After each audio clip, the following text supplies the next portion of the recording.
You see, I'm both Bruce Wayne and Batman. Not because I have to be. Now, because I choose to be. I'm here to talk to you about the most underappreciated and underrated Batman of all time. For one reason or another, he's kinda like the forgotten Batman. You know, everyone talks about the guy who came before him and then the guy who showed up after, but not enough people talk about this particular performance. I think that's mainly because he's in between what a lot of people consider the best live-action Batman and what a lot of people consider to be the worst live-action Batman. But I believe that Val Kilmer was one of the greatest actors to ever put on the mask, and today, I'm going to tell you why. Before I even get into talking about Val Kilmer in the role of Batman, let me first explain the insurmountable odds Val Kilmer was up against when he took the part. He was given the very unfortunate and impossible task of following Michael Keaton in the role. 3 years after Keaton defined the darker sides of the Dark Knight, the general public only began gaining an understanding for the character through Keaton's portrayal of him. So fans were more than just a little bit apprehensive about this new guy stepping into the cowl and taking over the role, regardless of how talented he might be. Personally, I don't think fans at the time were ever going to be happy with anyone else besides Mr. Mom. For so many fans, he was Batman, and anything else just paled in comparison. Michael Keaton was Batman, and everyone else was just a cheap knockoff. Val Kilmer wasn't necessarily praised for his performance, but he also wasn't chastised over it. The general feeling seemed to be, yeah, whatever, you're not really Batman because you're not Michael Keaton, but cool suit, dude. Though he had his detractors, he did in fact have some famous fans as well. In his review of Batman Forever, Roger Ebert wrote, "Val Kilmer is a completely acceptable substitute for Michael Keaton in the title role." And you know what? I agree. I think Val did a serviceable job. He's a perfectly good Batman, one of my personal favorites. But I think that he works as his own Batman. I know the point and purpose of these movies was to try to continue the franchise. This was seen as a sequel and not a reboot. But I've long since maintained that these movies work better if they're judged separately on their own merit. Batman Forever really doesn't work as a sequel for Batman Returns. And Val Kilmer doesn't really work as Michael Keaton's Batman. Because he's not Michael Keaton's Batman. He's Val Kilmer's Batman. While current continuity has gone out of its way to explain that the two sets of films exist in separate universes, the movies were initially devised to be sequels of the previous two Tim Burton films. Hence some of the returning cast and some of the returning elements. The first Batsuit used in the movie was Michael Keaton's Batsuit. Just now with the added benefit of plastic abs and rubber nipples. When Bruce is in his private life, he wears the same glasses as Keaton's Batman. There are even direct scenes from the first two films that were recycled and repeated here in this movie. This was very obviously meant to be a continuation. But point blank, I'm telling you, it doesn't work as one. I think this comes off as an insincere sequel, but a solid standalone adventure that was inspired by the previous movies. Regardless, Michael Keaton is definitely the blueprint here.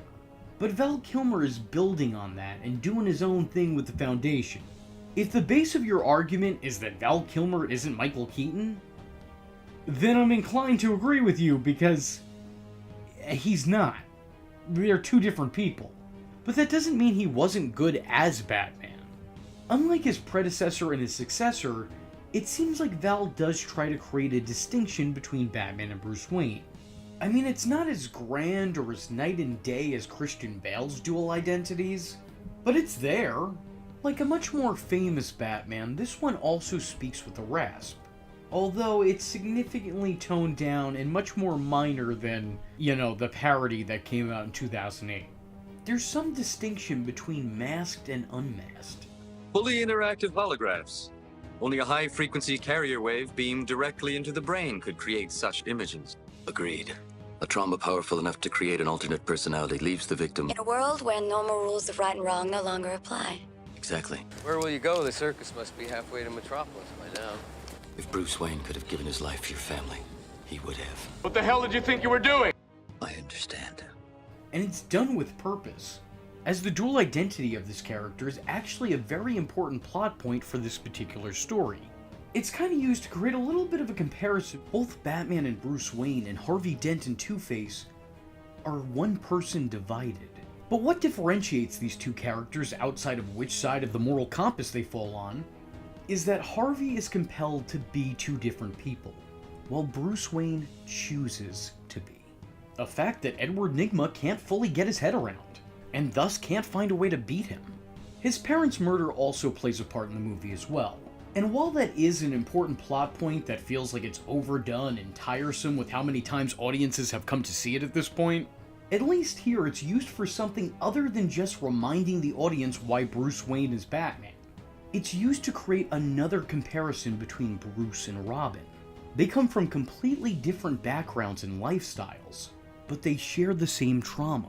Watching their parents die at the hands of a madman.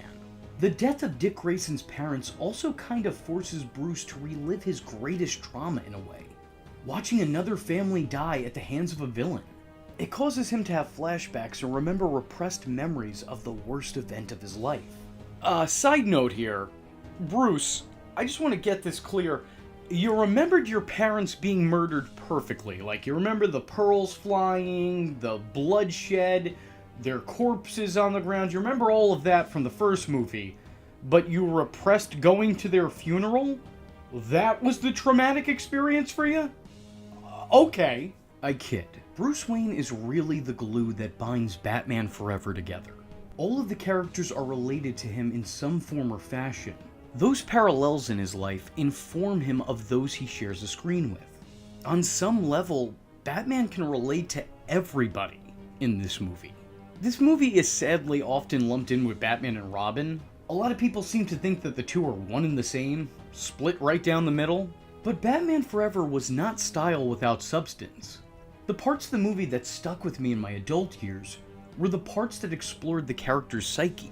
The bits where we're diving into what makes this character tick. That was something the previous movies intentionally didn't explore. A lot of what made Batman who he was left up to interpretation or shown in the background. It did wonders in terms of adding to the mystique of Batman. But as you may have noticed here on this channel, I prefer analyzing things. It's really unfortunate that a lot of these deeper plot lines were left on the cutting room floor out of fear of being too mature for the demographic. The exploration of a tortured soul riddled with false guilt is so powerful in nature that despite the vast majority of this story being wiped from this movie's runtime, it still breaks through in tiny intervals. And for me, those are the most fascinating parts of Batman Forever. It's what's held my love for this movie and for this version of the character since childhood. One thing that is interesting to see is how the movie handles Bruce Wayne and Batman. It seems that since Batman Returns, both sides of the character have become noted public figures, appearing on the covers of magazines and being highly regarded by the general public. I mean, look at how many people are this close to Batman. That would have never been a thing in the last two movies. This is a total deviation from the Tim Burton films, which had both sides of the character hiding in shadows. This movie brought them both out to light. It's different, but I don't know that both sides of the character should be this hands-on to the public. It feels like a little bit of a mistake not having Batman lurk in the shadows, as Bruce Wayne is blinded by the limelight. Nonetheless, it was nice at least seeing Bruce begin to take on a more public persona. I would say that this development is a good step forward for Bruce Wayne, but maybe a step too far for Batman. So now that we covered what made Batman Forever's Batman, his own Batman, let's talk about the man behind the bat. Val Kilmer. Val Kilmer actually took on the role of Batman without ever reading a script. And when he got the call to play the part, he was inside an actual Batcave where he was researching for an upcoming project. Val, being the spiritual man he is to a fault, decided to take this as a sign. Val had already had a fondness for this character and was passionate about the role. As a child, he loved Batman. In his documentary, he briefly reminisces on being a kid and going to the set of the 1966 Batman series. For all intents and purposes, this casting sounds like a boyhood dream come true. Unfortunately, that dream would feel more like a nightmare once Val got on set.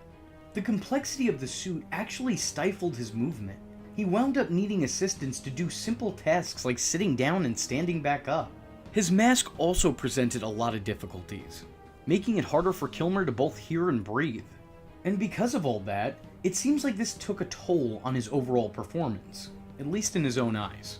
Val sees his time in the role as mostly inconsequential, and believes that it was the other performances in the movie that carried it. But as an outsider looking in, I'm gonna have to disagree. Not by his performance being weighed down by a skin-tight, half-atomically correct rubber batsuit. I'm sure that was a struggle and a half, and, maybe if he didn't have to wear all that, he probably would have been better. But I do think that he got a solid performance out of the role in spite of everything that was working against him. Maybe it wasn't the outcome he'd hoped for, maybe it wasn't the best that he could do, but I think it's passable to say the very least. While his time in the role was unfortunately brief, I do believe it was more than just a little bit noteworthy. Bob Kane even said that Val Kilmer was the closest to the actual Batman vision. And you could trust Bob Kane because he was in the room when Bill Finger was making the character. Some people have claimed that Val Kilmer was a little bit too wooden in the role. But the man was wearing a suit that was 142 degrees and didn't allow him to move around in any type of normal fashion. That's undoubtedly going to take a toll on the end product. I think he perfectly portrays Bruce's stoicism, born from stunted growth and a lifetime of skepticism, which also sort of feel like lingering elements from the last two Burton movies. A man who has closed himself off from people for so long that he's not fully aware of how to properly interact with them. Bruce is constantly stuck in a 1,000-yard stare. The trauma from his childhood is not just a detail the script brings up, but instead, one the actor's performance insists. He's a normal functioning man, but there's something a little bit off. He's seen things, felt pain that he never stopped feeling, pain that a lot of people would never understand, unless they've gone through such an awful experience. I don't want to sound too pretentious when talking about Batman Forever of all things, but both Keaton and Kilmer's versions of the character showcase this level of silent pain. So I think there's a lot more depth to this Batman than meets the eye. What some people have called cardboard, I call a three-dimensional person. And look, Batman for better or worse is a very stoic character. A lot of the time he could come off as monotone. I'm not trying to create any excuses for Kilmer. This is me saying this is better than it probably had any right given all that he was up against. When you take into account all the outside forces that may have somewhat handicapped his overall performance, yeah, this is a pretty good performance. Of course it's not the picture-perfect portrayal.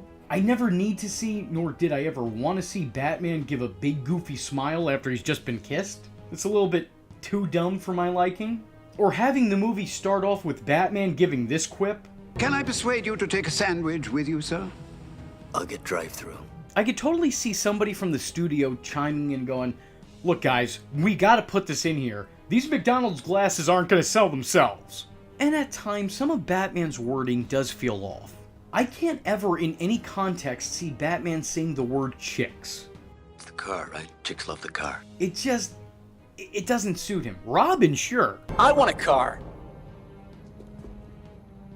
Chicks dig the car. This is why Superman works alone. But him? No. Don't even get me started with how Val Kilmer randomly defaults to the hands on the hips heroic pose. I mean, if he was playing Superman, maybe this would be a little bit more acceptable, but I'm not crazy about that here for Batman.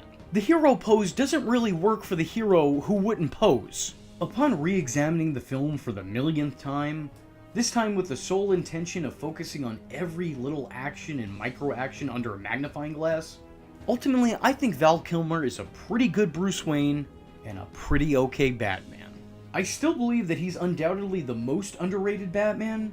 The guy was asked to recapture lightning in a bottle, trying to fill in Michael Keaton's bat shoes, which was an unfair ask of any actor, no matter how talented. As a continuation on the role that Michael Keaton originated, this has to be seen as a failure. But I feel like if it's judged as its own separate performance in its own one-off Batman movie, people would probably be a lot more favorable. It's very obvious in Val's performance that this movie was always meant to serve as a sequel to Batman Returns. Unfortunately, a sequel to Batman Returns, sans Tim Burton and Michael Keaton, was never gonna please anybody. The character's written the same, so Val performs the character as Keaton did to a degree. And credit to him for being able to somewhat come across as the same character, despite looking and sounding nothing like his predecessor.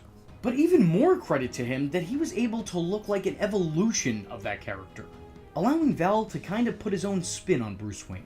You see, he's still the same awkward loner who lives in shadows both literally and metaphorically, but here he's also allowed to be charming.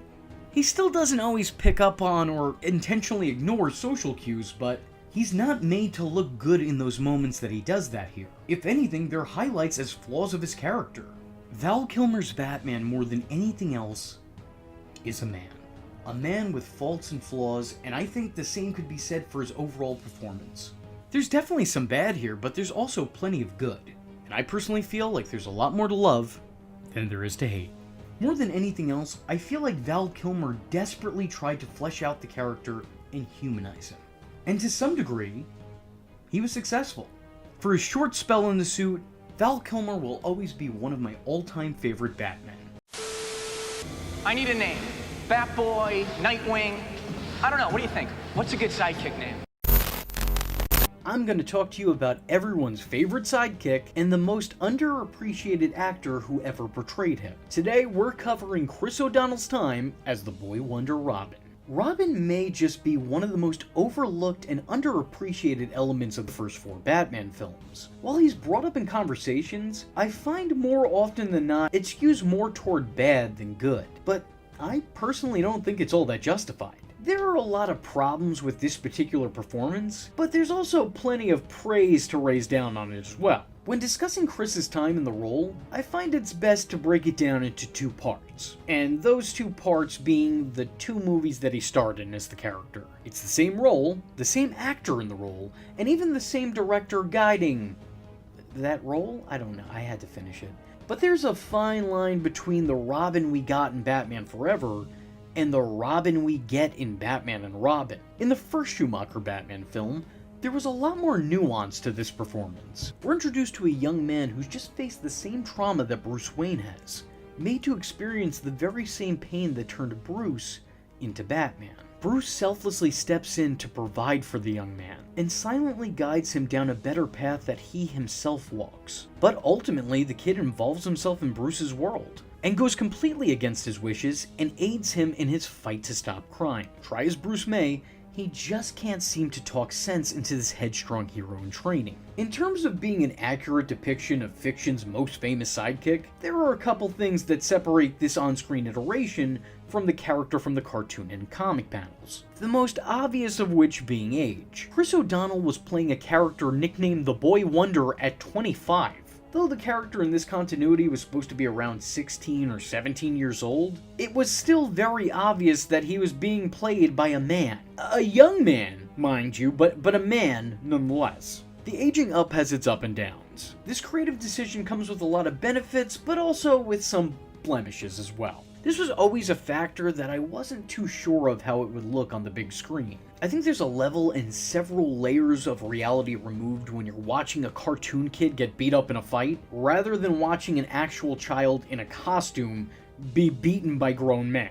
You know, one is a little bit easier to stomach than the other. It also makes Robin's decision to take on the whole crime-fighting gig feel more like it's his own decision, and also, it helps that he has some idea of the gravity of the situation. And just in general, I think it would have been a little bit harder to justify a 9-year-old karate-kicking those he comes up against. However, aging the character up does sort of convolute and confuse the dynamic of the dynamic duo. Certain integral plot points and story beats come off as laughable and completely unjustified. This orphan being taken in by Bruce Wayne is now very confusing. Being that Chris O'Donnell was already grown, this charity doesn't feel at all necessary. He was supposedly 17. He still had his circus family, even if he did just lose all his blood circus relatives. True, he wouldn't have seen a life of luxury before Bruce Wayne, but he would have been taken care of, I would think. In Batman Forever, they have a much more traditional mentor-protege relationship, while in Batman and Robin, the two are billed and treated as equals. Or at least Robin struggles to be seen as Batman's equal.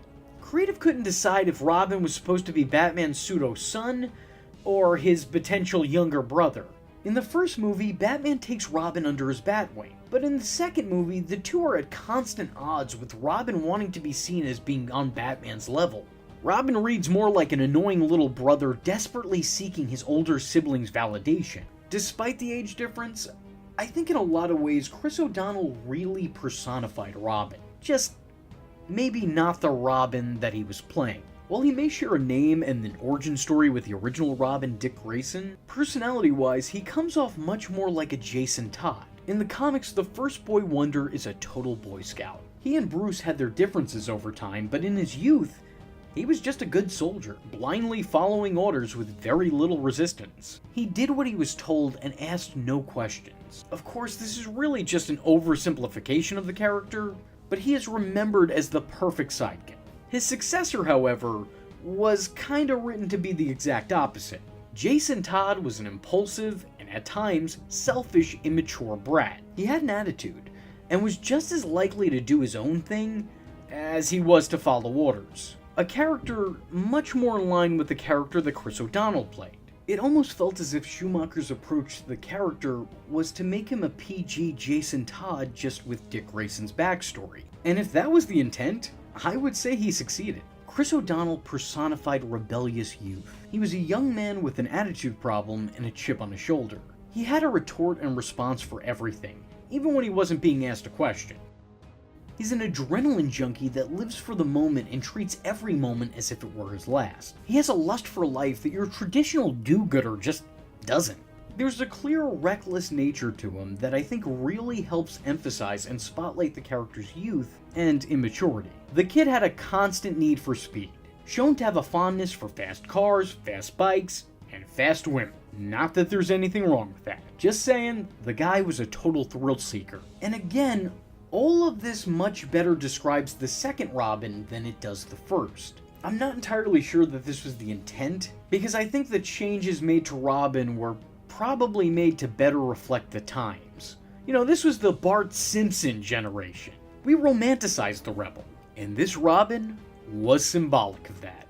Unlike the second Robin from the comics, the first and only Robin from the movies wasn't as entirely hated. Dick Grayson, while being defiant and unruly, was never the outright menace that Jason was. He brought an energy to the role that redeemed him and made him somewhat charming. He was likable, and despite his fits, he was still someone that you wanted to see achieve. Point blank, this Robin was rough, but only around the edges. I think this change in personality also added to the character's credibility. Dick Grayson's background and risky behavior give him all the credentials he needs as a crime fighter. He has awesome acrobatic agility from years of being a circus performer. This gives him the ability to keep up with Batman on the battlefield that is Gotham City. His knowledge of all things car-related allow him to properly use the Bat-related vehicles. His daredevil antics determine his fearless nature. And he could fight because he was a punk kid and part-time carny. This attitude is not only fitting for the times, but also fitting for the story of the movie that he was in. Dick Grayson's unique set of skills were all justified, and given this specific upbringing, him stepping into the sidekick role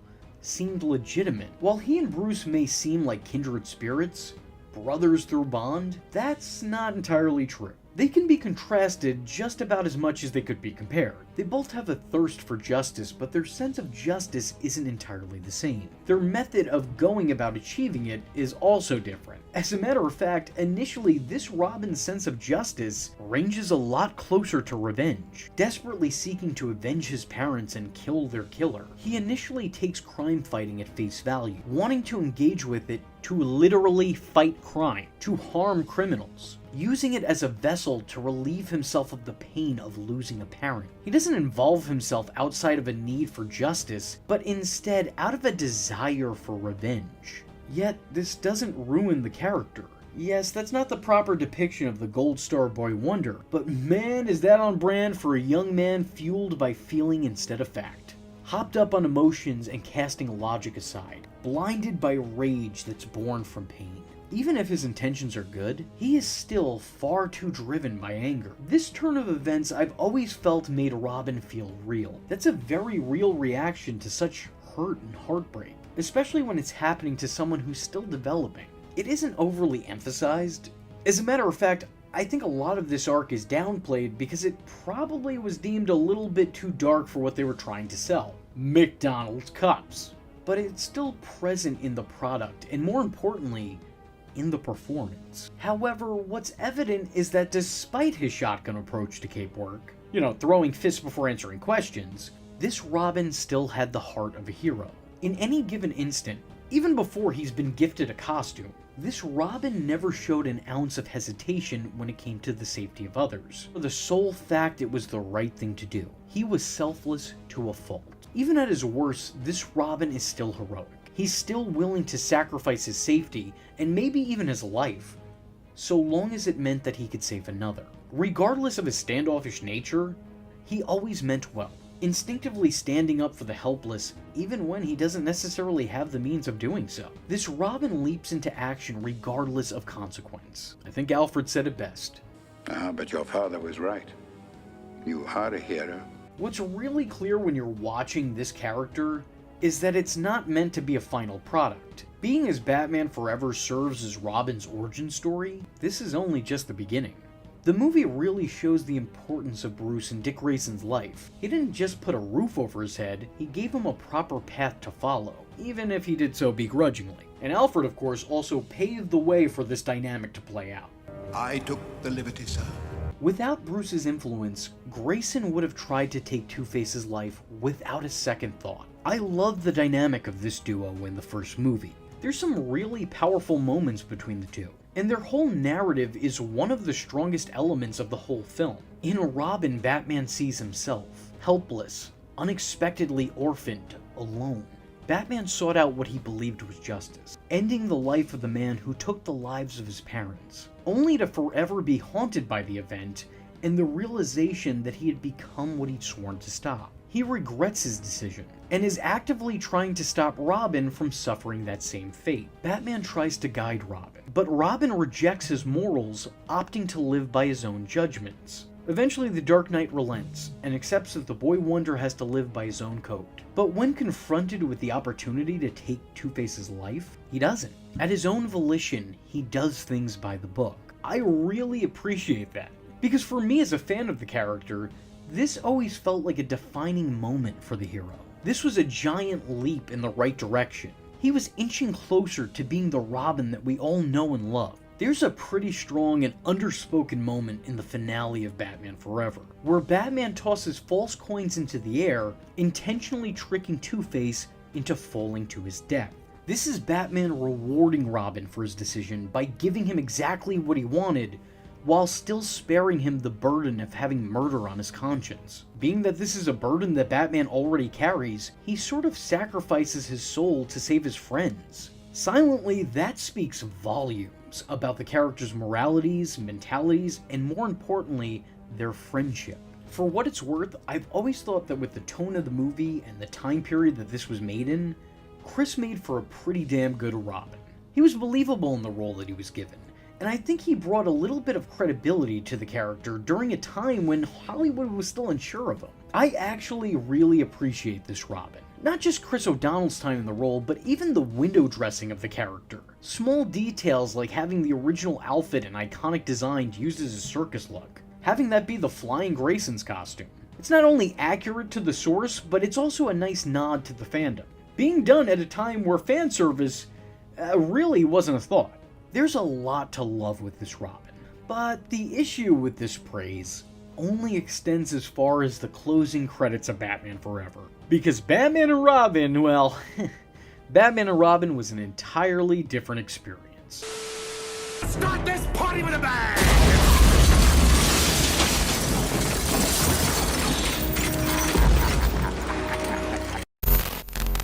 I liked Two-Face in Batman Forever. Blast it! Whoa, hold on. Now hold on. Hold up. There is a little bit of an asterisk to that statement. You know, there's a bit more going on here than just that. I'm not just going to leave it there and then continue on with my day. And because I'm going to be addressing this thoroughly throughout this video, I'm just going to ask that you bear with me here till the end. I'm going to say a couple things that a couple people aren't going to agree with, but I also may say a thing or two that you might find yourself surprisingly on board with. So let's hop aboard this sinking ship that is my channel, as we get back into one of my all-time favorite Batman movies, Batman Forever. I think it needs to be stated that Two-Face is my all-time favorite Batman character. He always has been, and he always will be. And I really like Batman Forever's Two-Face. But do I think it's a fair or accurate representation of one of my all-time favorite characters in fiction? No, not at all, not even close. Harvey Dent is a three-dimensional character who is of two minds. A man constantly in conflict with himself. A full-fledged character shaded gray in what feels to be a black and white world to him. A guy who struggled so much with his own demons that he became his own demons. Part-time. This is a character rich in substance and depth. And this... well, this is not that. It seems that despite being dressed as Two-Face, Tommy Lee Jones thought that he was playing the Joker. The needless and incessant laughter, the campy over-the-top reactions, the ham-fisted acting, the chewing of scenery. No, this is not a great Harvey Dent, nor is it a great Two-Face. Well, for the most part. I will say there are certain scenes in the film that I think really get the character, and allow Tommy Lee Jones to shine through as this character. There's a couple moments and instances where I'm reminded of the source material. A couple lines of dialogue are really spot on. That first scene we get of Two-Face is Two-Face. One man is born a hero, his brother a coward. Babies starve, politicians grow fat. Yes, of course you're right, Bruce. Emotion's always the enemy of true justice. Thank you. You've always been a good friend. Luck! Blind, stupid, simple, doodah, clueless luck! That's the Harvey Dent that I know and love. That's the guy I wish I saw more of in this movie. And there are moments where I think he properly portrayed his mannerisms. But unfortunately for us, these scenes are far and few in between. Instead of getting a nuanced noir Batman character, we instead get a villain from the 1960s Batman show.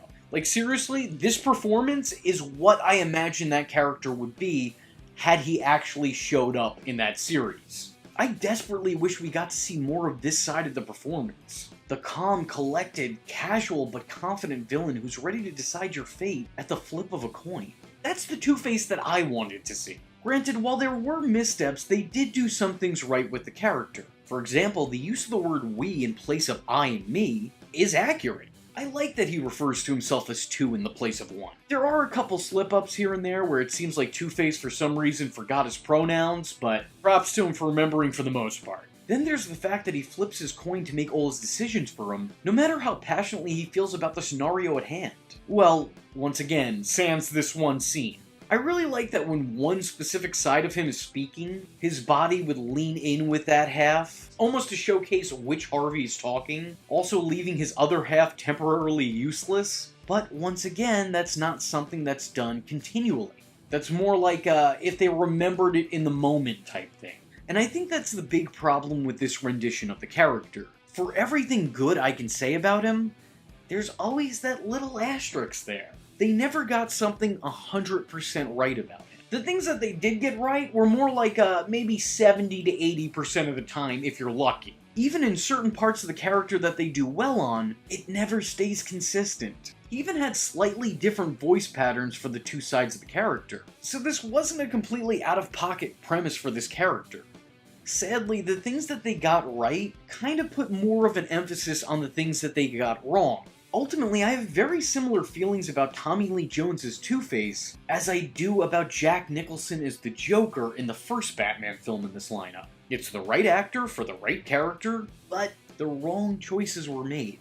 I think both these actors had an incredible amount of potential in their respective roles, and at times they met that potential, but they didn't really fully acquaint themselves with it. It's such a dip-your-toe performance, you know? Like, sometimes it feels like they're leaning into the character, and you're like, yes, this is what I wanted all along, but other times it seems like they're leaning back and kind of stepping away from the adaptation that I'd like to see. That could just be on me, considering a lot of people seem to really love Jack Nicholson as the Joker, but upon rewatch, I found myself a little disappointed. Not by his performance, it's not like Jack was bad. I just think that Jack Nicholson is capable of doing a lot better. Both actors could have done better, but ultimately they just don't meet the expectation head on. Whether that be a flaw in the directorial vision, or the actors themselves deciding to go a different direction, it doesn't matter because the result is the same. It creates something that's good, but not as good as it could have been. I still to this day think that Tommy Lee Jones would make a great Two-Face. I just think that he didn't make a great Two-Face. That statement does sound a little bit confusing, but it's not without merit. The best example I can think to use to get this point across is Brandon Routh. Brandon Routh was cast as Superman in Superman Returns, a role he got solely for his passing resemblance to Superman actor Christopher Reeve. By the way, I've been told forever that they look exactly alike, and I don't see it, like, at all, so I don't know what anybody's talking about. Brandon Routh was cast not only as Superman, but Christopher Reeve's Superman, in a late-in-life sequel to the first two Superman films. He was tasked with being the second coming of Reeve and was made yesterday's Man of Tomorrow. He was asked to recreate the magic of his predecessor and told to simply mimic what came before him. Most people didn't really take kindly to this ruse and saw straight through it. This wasn't Christopher Reeve, this was some cheap imitation, and yet he was brought back to the role years later, yet again, in the Arrowverse. Except this time around, his rendition of this role was widely praised, and understandably so. He was actually pretty great, and I now list him as one of my favorite Supermen of all time. So just because somebody didn't do great, doesn't mean that they're incapable of greatness. It just means in that moment, for one reason or another, didn't meet expectations. And that's why I think Tommy Lee Jones would have been a damn near perfect choice for this character had they went a different route and put effort into making him more like the actual character. But unfortunately, more often than not, we got Tommy Lee Jones becoming the second coming of Cesar Romero, which, by the way, he's surprisingly actually really good at. While this definitely isn't a great Two-Face performance, I don't think it's an overall bad performance. Yes, it's goofy and over the top, but I think for the atmosphere of this movie, which effortlessly juggled the darker elements of the previous two installments, with the cartoonish nature the following installment would bring, in this kind of environment, I think this character really works as its own thing. Let me tell you, my whole life I've seen Tommy Lee Jones basically act like a live-action Droopy the dog. Barely ever a smile on his face, no excitement in his performance, just looking like he sucked on a whole bag of Sour Heads. But here, that's not the case. In Batman Forever, he's energetic, he's over the top, he's all over the place. It almost makes you wonder why they even thought to cast him. I really enjoy watching him for this very fact. It's so far outside of his wheelhouse that I would have never thought the man had it in his arsenal. Yet in Batman Forever, I think he kinda excels at this level of lunacy. He may not be a comic-accurate Two-Face, but I do think he did his job as a maniacal madman. Quite frankly, his time in the role really just feels like a PG version of his time on Natural Born Killers. This character is just straight up Warden McCluskey for kids. I think that may also play into why I like his performance here so much, because I also enjoyed his work in that other movie. The 2 times in my whole life I've ever seen Tommy Lee Jones smile, and that is probably 2 more times than anybody else in his personal life has ever seen. I don't know, it's just kind of nice to see the guy act like he actually has a soul, and isn't just Garfield reincarnated as a man. Now, I've read a lot of different reasons that were given for this particular performance, some of which claim Tommy Lee Jones was foolishly trying to emulate Jack Nicholson's Joker, which I don't think holds that much weight because Nicholson's Joker was a lot more subdued than this guy in comparison. But the other alleged reason is that Tommy Lee Jones felt he was in competition with his co-star and in-movie cohort, Jim Carrey. And throughout the whole movie, he was just trying to keep up with him. Which, all due respect to everybody involved, but that's a pretty meaningless effort. You're not gonna out Pizza the Hut, you know what I mean? Regardless, whatever his reasoning was for this lazy town villain that he created, I actually like it. Once again, as a Two-Face performance, no, it's not on the mark, it misses it by a mile, but as its own unique, bizarre baddie, yeah, this is actually kind of fun. I'm sorry, I don't understand why this guy gets so much hate in this role. But most of all, more importantly than anything I said previously, more than the actual performance, I love the look of this character. I think without a shadow of a doubt, I think this is not one of, but the greatest interpretation of Two-Face, aesthetically speaking. From the makeup that was used to pull this effect off, down to the suits that he wears, this is my all-time favorite Two-Face. Once again, in terms of appearance. The left side of Harvey's face is a complete car crash, in the sense that you don't want to look at it, but you really can't look away after catching a glimpse of it. The pinkish-purple acid burns, the crusted black lips, the strange twisted veins going down his face, it's also glorifyingly grotesque. He's hideous in the most beautiful ways. That vaguely fleshy look looks straight out of a horror movie. And the fact that this was included in a movie that was decidedly made for a younger audience, as they deemed that the last movie was way too dark for kids, is mind-boggling. There are still some things missing from this design that I'm far too familiar with in other Two-Face designs. But what it lacks in missing skin textures, it makes up for with other interesting replacements. Sure, he still has his lips, but they're crusted over. His eyelid is still intact, but now he's kind of missing an ear. Typically, the character has more of a green or a blue look in most depictions. But honestly, I kind of think this was the right call. I think this color suits the character a lot better. Kind of makes it look like half his face is just completely scabbed over following the accident. You know, he doesn't look good, but it's a good look. I don't know if he's going to get a lot of matches on his Tinder profile, but he has my approval nonetheless. And attire-wise, my man had style. The perfectly symmetrical suits, the constant clash of styles to reflect the clash in personalities, I love it! It's so simplistic, but yet it's completely effective. What better way to visually express the character's split personality than by having him physically split right down the middle? If a mullet was a person, it would be this Two-Face. Business on the side, party on the other side. Even without the context of what this look represents, I think it's just kind of cool to look at. If you didn't want to look that deep into it, just observing it for what it is, I think it's worth something. It's a look that demands attention on a character that deserves more attention. I really hate to compare and contrast here because I know a lot of people are going to be upset that I do, but I'm almost forced to, given that we don't have a whole lot of live-action Two-Faces to talk about. Let me say it now. Aaron Eckhart is a phenomenal actor, but he was kind of boring and bland in The Dark Knight. Like, he looked like a Ken doll that ran for office. He had a very generic look to him, and when he made his half-hearted turn to the dark side, this very generic-looking guy became a very generic-looking villain. I'm sorry, but that look isn't for me. I never really liked it. I know that I'm gonna get hate for it, but...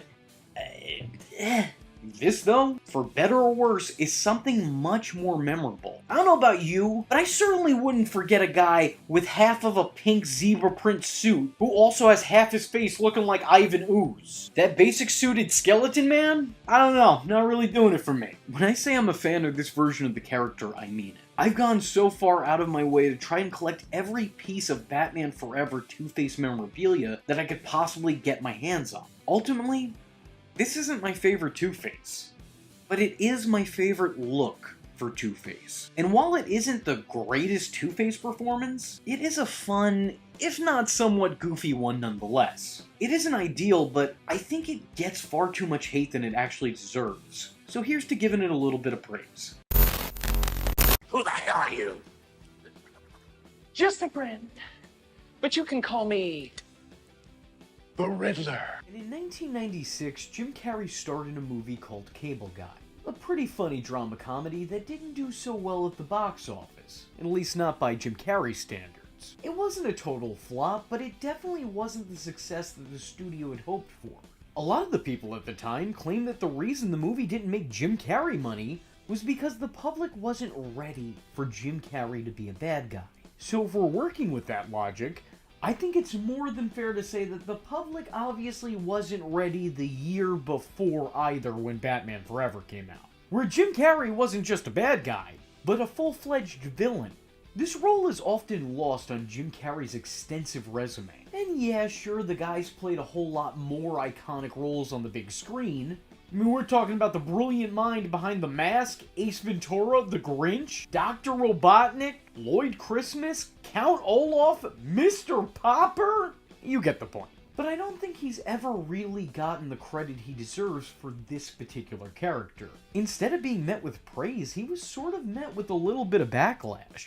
A lot of people seem to write this performance off as either Jim Carrey just being Jim Carrey, or alternatively as Jim Carrey mistakenly playing the Joker instead of the Riddler.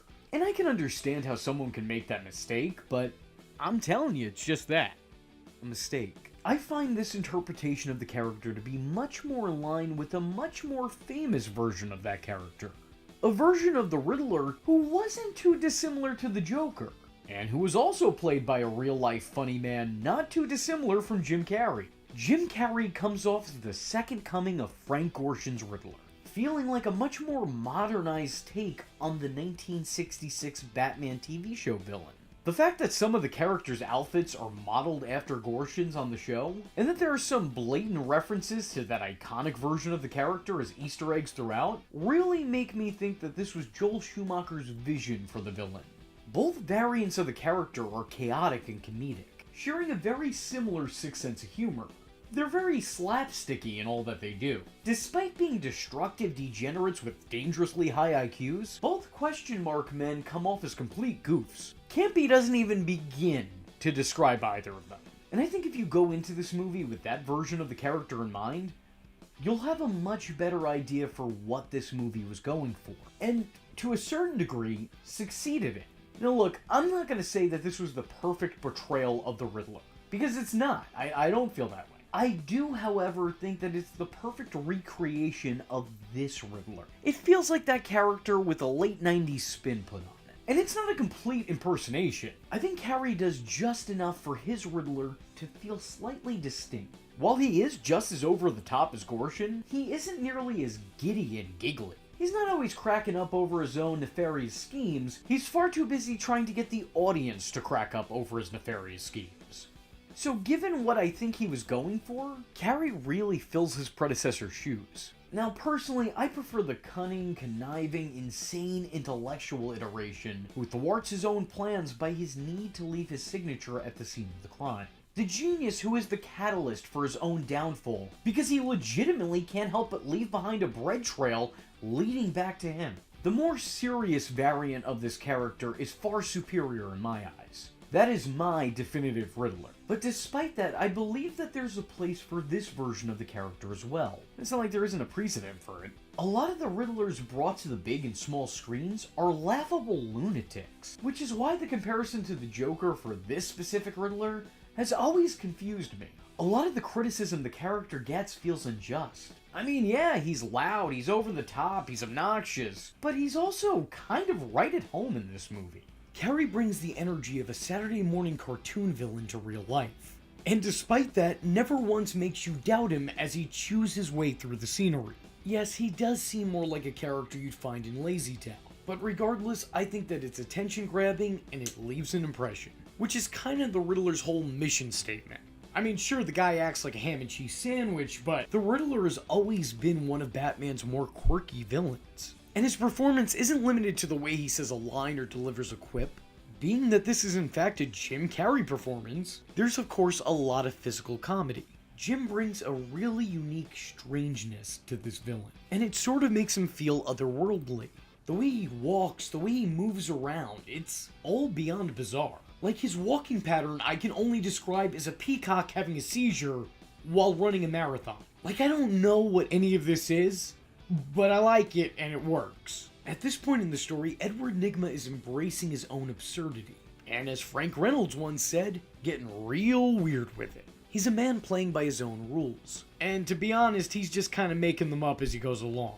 Jim Carrey actively steals the spotlight away from whoever he shares a scene with. The Riddler demands attention every time he shows up on screen, but really, isn't that sort of perfect for this character? The criminal who can't help his compulsion to leave behind clues, the madman who needs to be credited for his wrongdoings, the villain who yearns to be acknowledged. I mean, I think that's sort of his whole MO. His wardrobe also resembles this as well.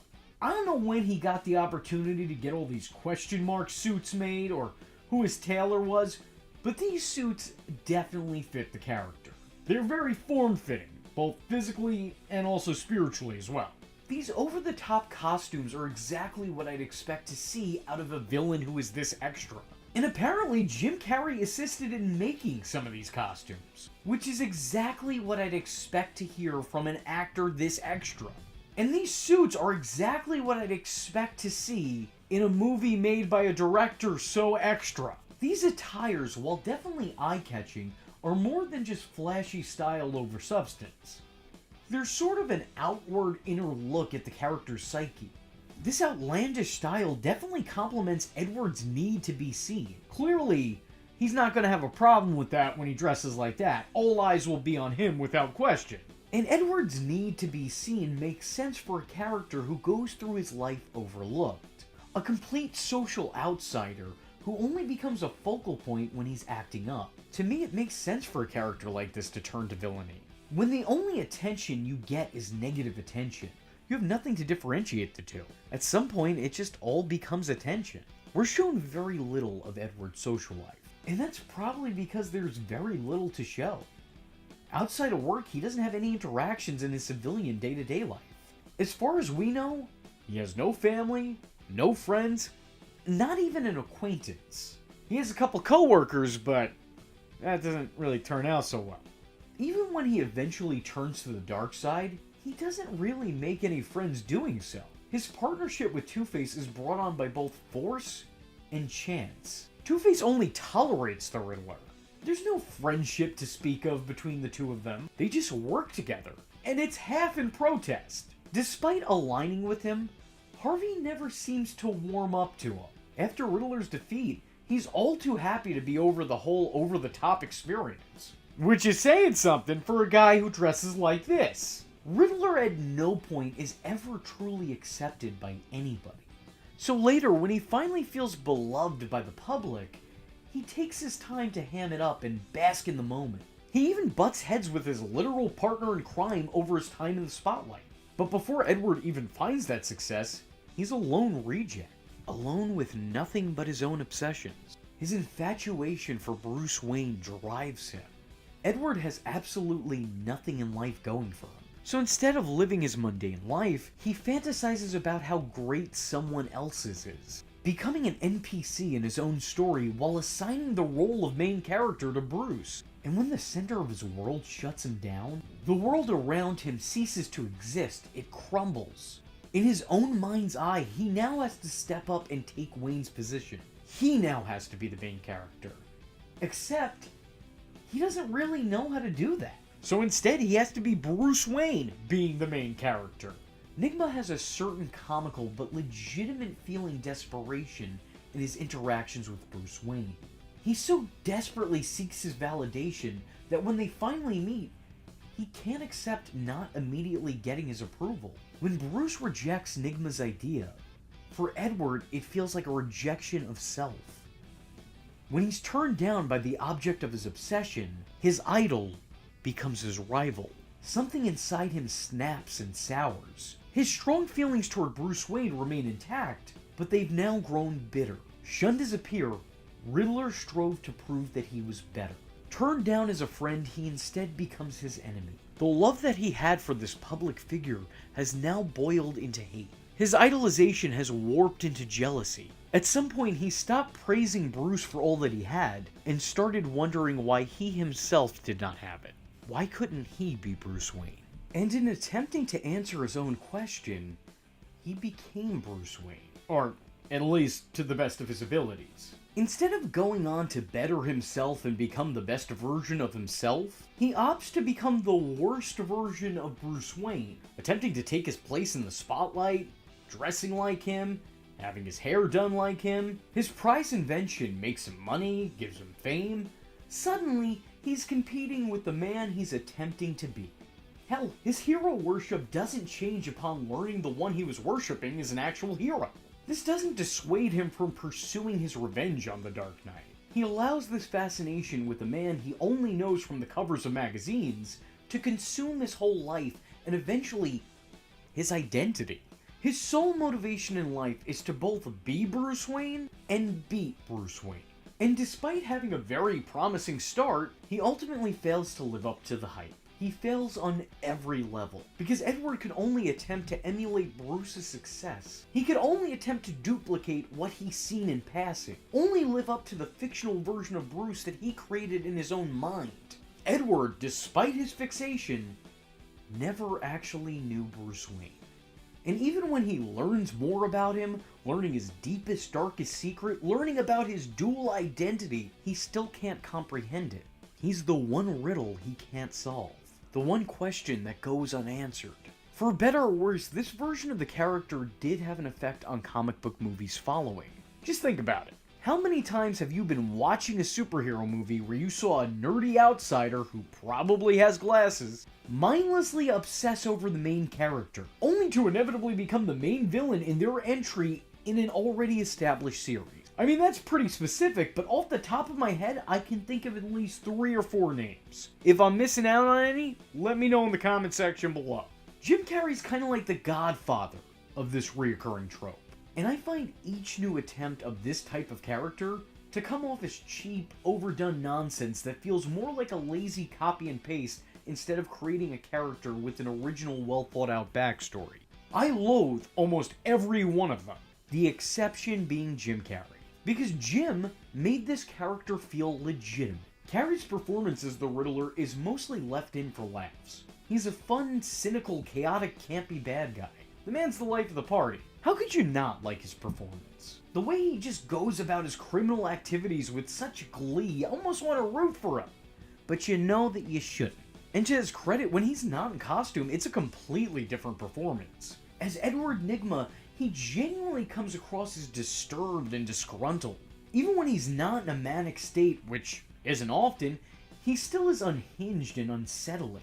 The guy makes an impression, but it's not the ideal first impression. To say his behavior is bizarre would be an understatement. If you met someone like this in real life, you would always remember them, but it just wouldn't be for the right reasons. While he's always comical, he's also always crazy.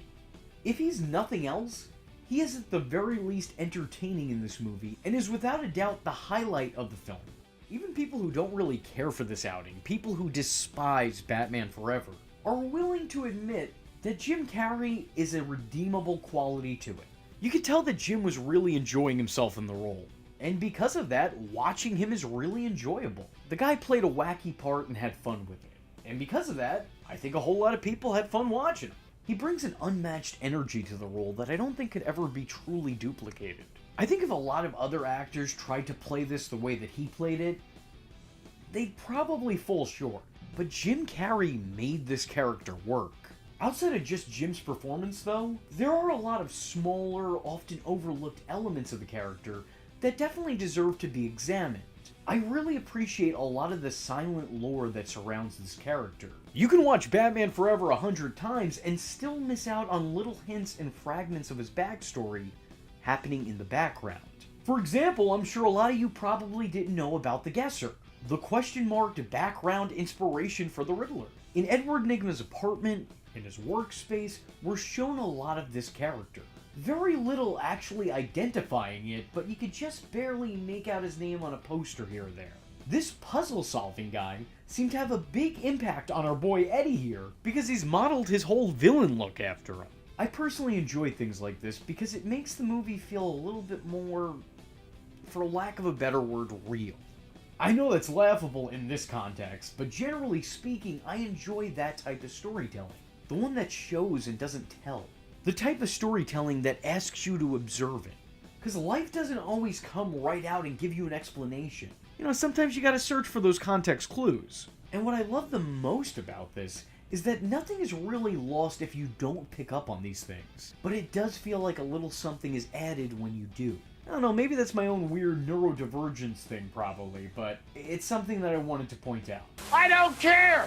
When we're shown the Riddler's living situation, we're also shown his mental state. Walls are closing in on all sides. It's a tight, compact space filled only with the few that he admires. Halls of infatuation. It's cluttered, there's hardly any free space. Not at all unlike what's going on in Edward's mind.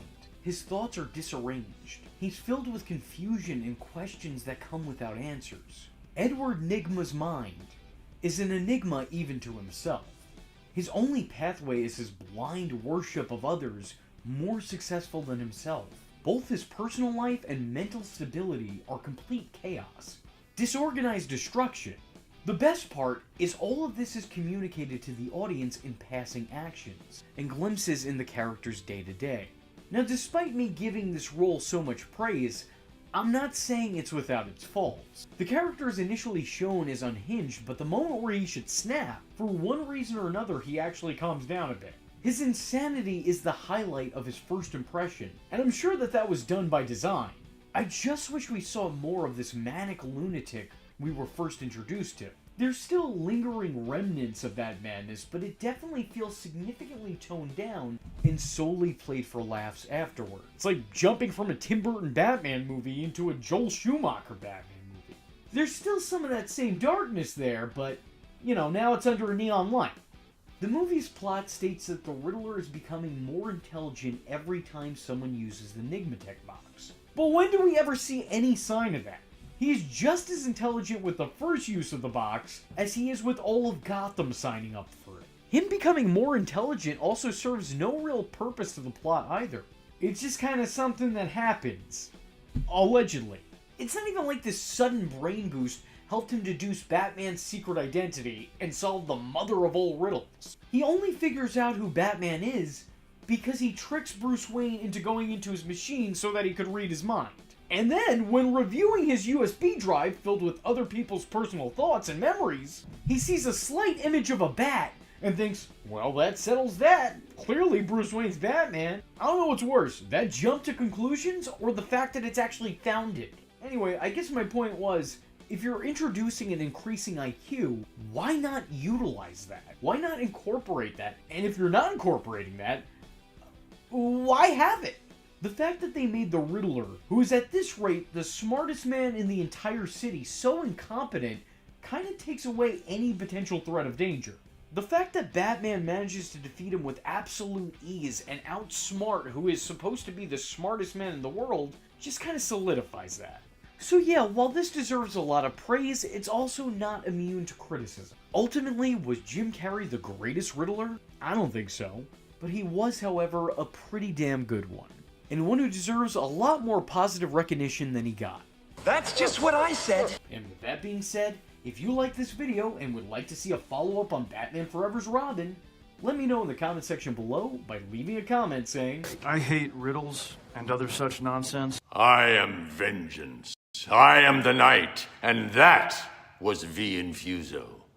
Just remember, if you're not tuning in, then you're missing out. So, if you like the words that came out of his mouth hole, and you too would like to become a V-generate, don't forget to like and subscribe. Thanks for watching, nerds! And if you're not joining the fun, you're in for one bad day. And you know what they say about having one bad day?